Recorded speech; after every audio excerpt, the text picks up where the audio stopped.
પણ જો હું વાસ્તવિકતાથી બહુ નજીક રહેનારો માણસ છું. એનો અર્થ એવો નથી કે હું જેટલું કહું છું એટલું બધું વાસ્તવિક છે. ઇતિહાસમાં ઘણા મતભેદો હોઈ શકે. અમારી લોકવાર્તાઓ છે, લોકકથાઓ છે, ઇતિહાસની યારે ઘણી વખત સુસંગત ન પણ હોય. પણ જેટલો બને એટલો ઇતિહાસની નજીક રહી અને બોલનારો વ્યક્તિ છું. મારી નાખીને તોડી નાખીને આમની બધું બહુ મને આવડતું નથી.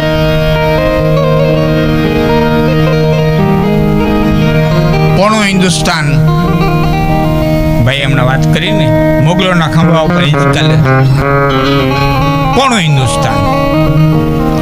દક્ષિણ ભારત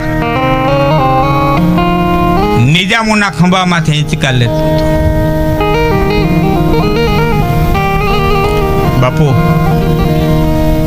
ભગત બાપુ આપણી કઠણાઈ કયો તો કઠણાઈ, નબળાઈ કયો તો નબળાઈ. એક બાજુ નિજામ, એક બાજુ મોગલ સલ્તનત, અને બેયના મુખ્ય જે અધિકારીઓ અથવા તો મુખ્ય જે સેનાપતિઓ હતા એ બે હિન્દુઓ હતા. ઓઈલાને તો કાંઈ ગુમાવવાનું નહોતું. આમ મરે તો એ ઓઈલા ને, આમ મરે તો એને લાભ ને. આમ હતા ખાલી હિન્દુ હતા એટલું જ નહીં, પણ હાહરો જમાઈ હતા. હાહરો જમાઈ મુગલ સલ્તનતનું જે રક્ષણ કરતો હતો જાદવરાયજી, એના દીકરી જીજાબાઈ એ શાહજીના ઘરમાં અને માહોલીના કિલ્લામાં હતાણા.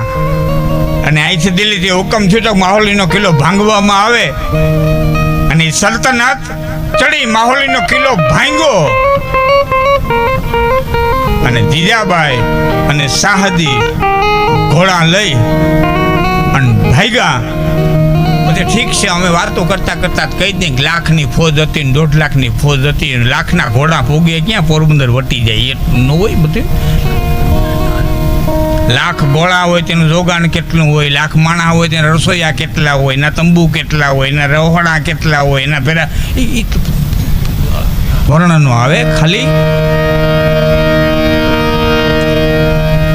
જીજાબાઈની પાછળ કોઈ નહોતું પડ્યું.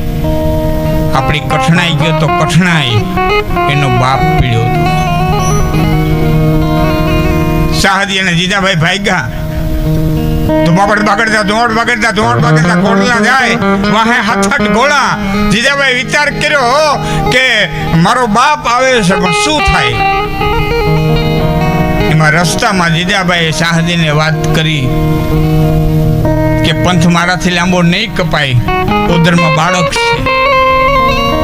પોતાના મિત્રનું રાજ્ય આવતું હતું ત્યાં જીજાબાઈને મૂકી અને કારાભાઈ ત્યાંથી શાહજી છે એ અદ્રશ્ય થઈ ગયા. પછી તો શાહજીએ બીજું ઘરે કરી લીધું હતું.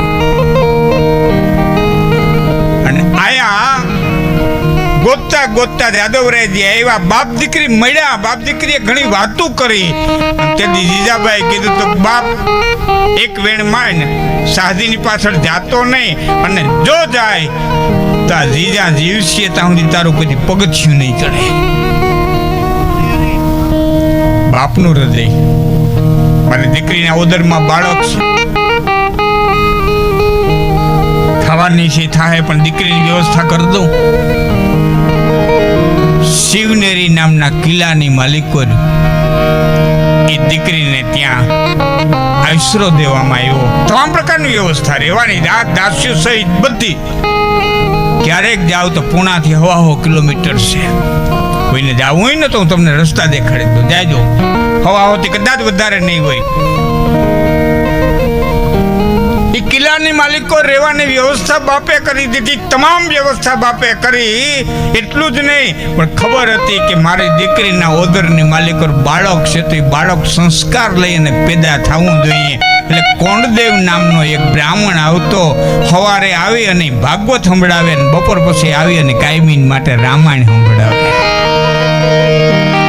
દીદા સાંભળે, સવારે ભાગવત સંભળાવે, બપોરે આરામ કરે, રૂંઢે આવી અને પછી રામાયણ સંભળાવે અને પછી જીજાબાઈ જે દીકરાને જન્મ દીધો શિવનેરી નામના કિલ્લાની મલિકો જન્મ દીધો એટલે એનું નામ શિવો પાડ્યું. સવારે ભાગવત સાંભળ્યું, બપોર પછી રામાયણ સાંભળી અને તો સાયન્સની રીતે સાબિત થઈ ગયું છે ગોદરમાં જે બાળક હોય ને જે સાંભળે એ સંસ્કાર એનામાં પડે. આ વાતનો ઉલ્લેખ રાષ્ટ્રીય શાયર મેઘાણી કરે છે.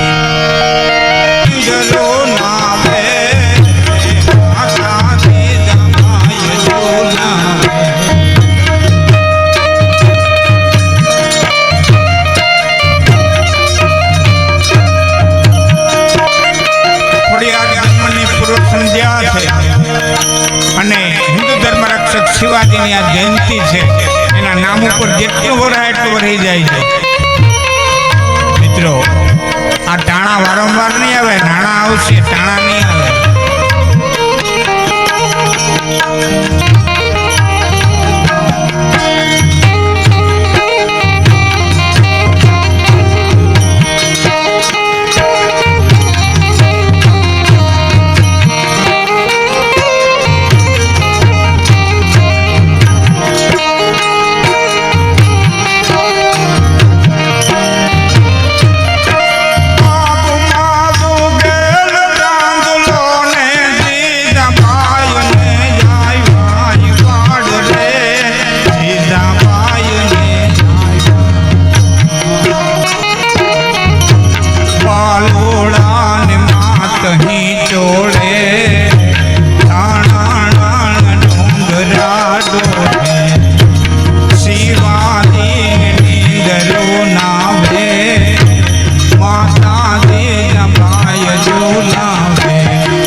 દીકરાને રમાડતા રમાડતા મોઢાની માથે ચુમ્યું લેતી હતી, વાલ કરતી હતી, કેતી બેટા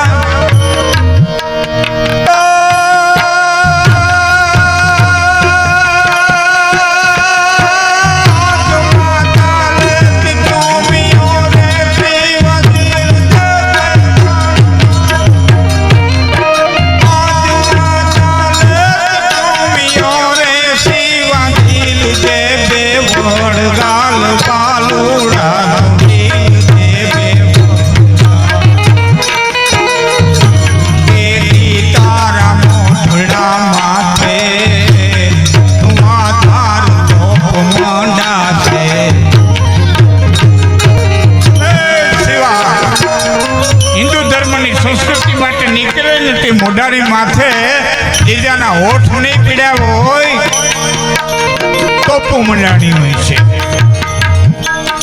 તેરી તારા મોઢડા માથે ધુઆધાર ટોપ મંડા છે, શિવાજીને નીંદરું નાવે માતા દિવ્યા ભાઈ ઝૂલા.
રે શિવા ખૂબ દ્રવ્ય